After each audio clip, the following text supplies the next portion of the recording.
No one was home. Even though he works from home, I couldn't believe my daughter's words and glanced at my husband with suspicion. I wonder if he is hiding something. He's not even responding to my messages. What could he have been doing? I will get to the bottom of this. My name is Chelsea. The other day, at 35 years old, I experienced my first bout of lower back pain. I've heard it hurts whether you're standing, lying down, or sitting, and it's true. Going to the bathroom or taking a bath was excruciating. It made me realize how important my back is. If only I had a little more strength than I do now. About 3 years ago, I lived happily with my husband Harold and our elementary school daughter Diane, but things started to feel off in our marriage. It seems my husband has been in frequent contact with someone. He's so attached to his phone. It's like he's a high school girl sneaking it into the bathroom. He used to forget his phone at work often. I quickly noticed a drastic change in him. I thought about divorcing him, but we have a kid, and divorcing over one affair seems extreme. Fortunately, even if my husband's love for me has waned, he still adores our child. I refuse to accept that cheating is just something men do, but if it's not serious, maybe I can overlook a one-time mistake. Then, that's when Corona hit. Due to the lockdowns, my husband began working from home according to his company's policy. Meanwhile, as someone who works part-time as a cashier at the supermarket, there was no option for me to work from home. I continued going out to work. Naturally, my husband started helping more with household chores, and I began to see this situation as positive for our family. One of my colleagues at work mentioned, a fair partner gets infected. And now that I think about it, my husband has been spending less time on his phone. My husband used to sneak around and cheat behind my back, but ever since Corona became a thing, he's become remarkably quiet. Maybe he is afraid of getting caught. Perhaps their affair naturally fizzled out due to the pandemic. I thought I was lucky, but my husband's behavior changed again around autumn that year. Despite still working diligently from home, he began doing laundry frequently. He claimed he had to change clothes because he sweated so much. But did he really need to change outfits every day? Since he's home alone, couldn't he just stay in his sweaty clothes? He used to be such a laid-back person. So what changed? Not only did he change clothes frequently, but he also started paying attention to his hairstyle. Even though he's home all day, he's styling his hair with a styling gel. He's already middle-aged, so trying to look younger just makes him look tacky, or like he's too slick. Plus he never even shows his face during online meetings. Who exactly is he trying to impress with his styled hair at home? I hate to ask, but you're not cheating, are you? My husband responded in a flustered voice. Huh? Why would I suddenly do that? But he's clearly nervous. His words are stumbling. His excuse sounds flimsy. So this has to confirm his guilt, right? Now, how do I gather evidence? He won't show me his phone, so catching him in the act might be the best option. But maybe because I've been considering the possibility of cheating all along, I wasn't shocked. Instead, I felt a slight thrill as I contemplated how to corner my husband. Maybe I was still subconsciously optimistic. Surely, my husband would come back to me, and I could assert my position as the rightful wife, ensuring he never cheated again. I brainstormed ways to catch my husband cheating.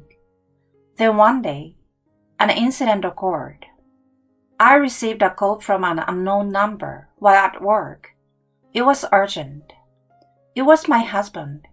informing me that Diana had collapsed and was being taken to the hospital in an ambulance. That day, the school called to say Diana had a high fever, so I was waiting for updates. I wanted to rush to pick her up, but I couldn't leave work early due to staff shortages caused by the pandemic. He claimed he was in a meeting, so I couldn't reach him.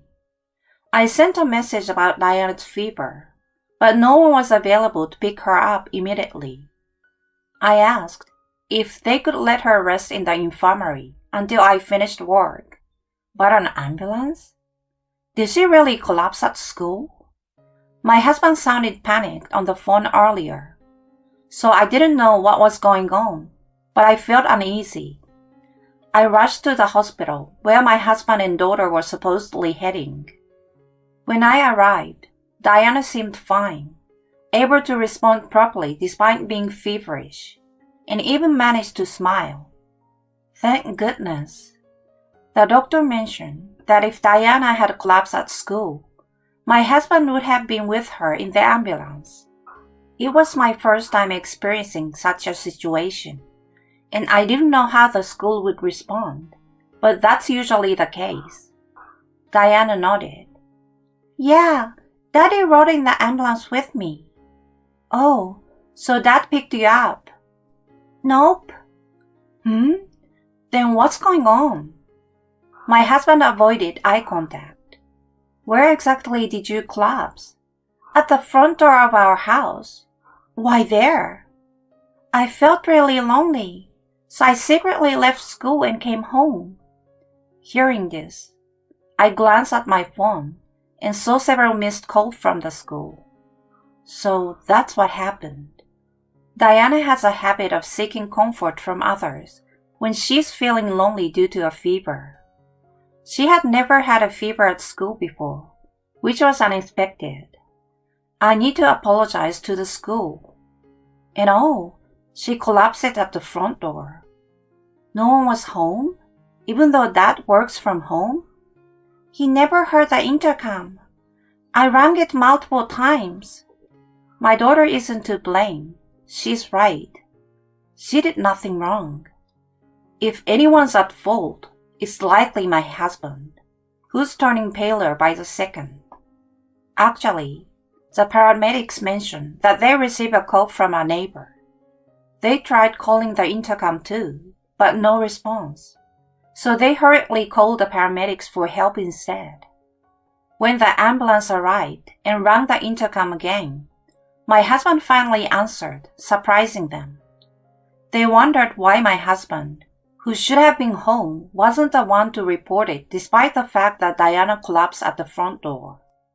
How could he not notice the repeated calls? Wait a minute. Something is fishy. Oh, by the way, the number you called from in an ambulance was different from usual. Oh, I forgot because I was in a rush. I see. I smiled as I held my daughter close, ready to head home. She seems tired from the fever and was already dozing off. Thank goodness.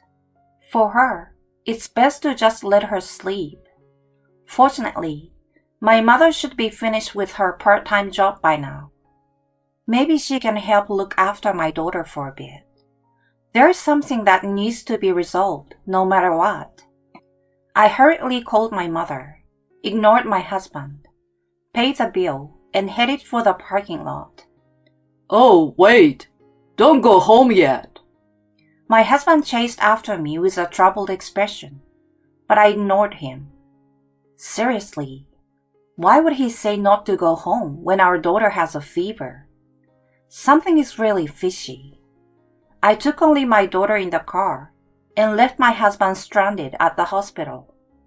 Returning home, my mother, who had rushed over, was waiting at the front door with a worried expression. Is Diana okay? Sorry, but could you look after her for a bit? My husband's affair partner is in this house. Huh? My mother exclaimed, surprised, but then said, If that's the case, make sure to solely deal with it. Thank you, Mom. Diana, sorry, but just stay with Grandma for a bit. I entered the house quietly with my mother and daughter. My mother went to Diana's room, still holding her, while I began my search. Apparently, my husband left not just his phone, but also his wallet. If he can use a taxi, it will take about an hour to walk from the hospital. If my hunch is correct, there should still be evidence of the affair here. I have to find it before my husband returns. However, there is no suspicious person inside. She's probably hiding somewhere. I followed my intuition and headed to the bedroom, touching the locked closet door in front of me. As I thought, I don't remember closing it. A woman's tearful voice stopped abruptly, and I straightened up with a gasp. "You're his affair partner?" I asked, and she confessed everything. The woman's name is Maddie. She met my husband at a mixer-like event for married people. Maddie fell for my husband, who was unaware it was a mixer, and admitted to making the first move.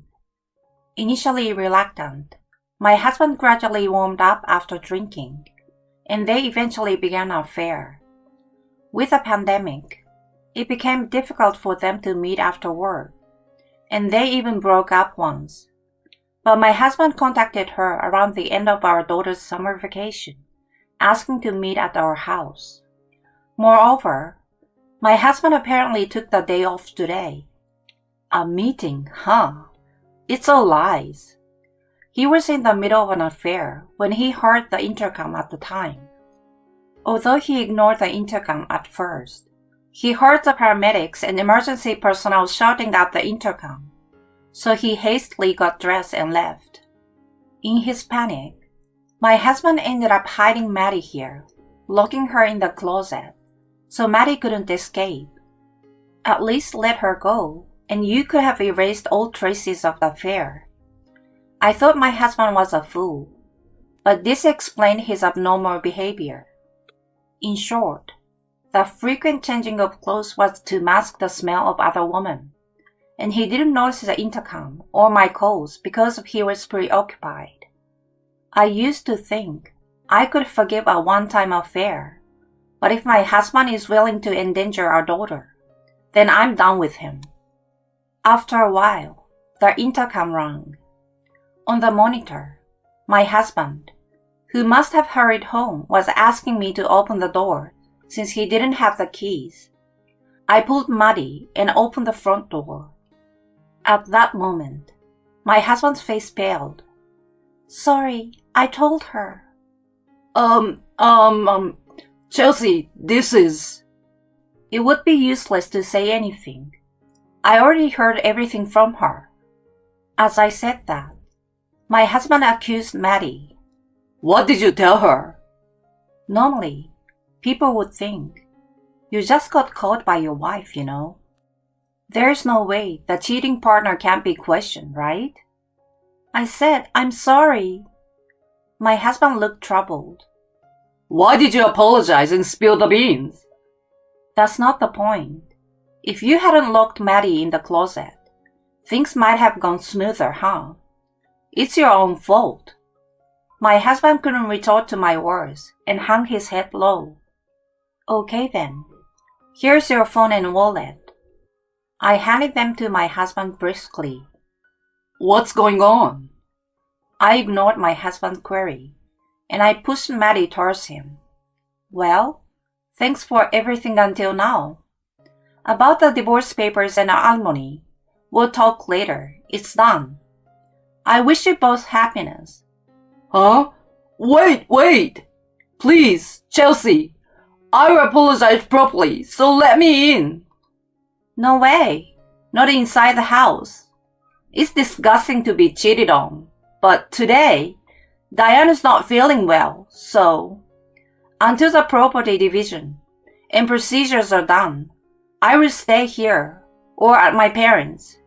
You're leaving, so don't make any unreasonable demands. You heard everything already, didn't you? Maddie is also married, isn't that great?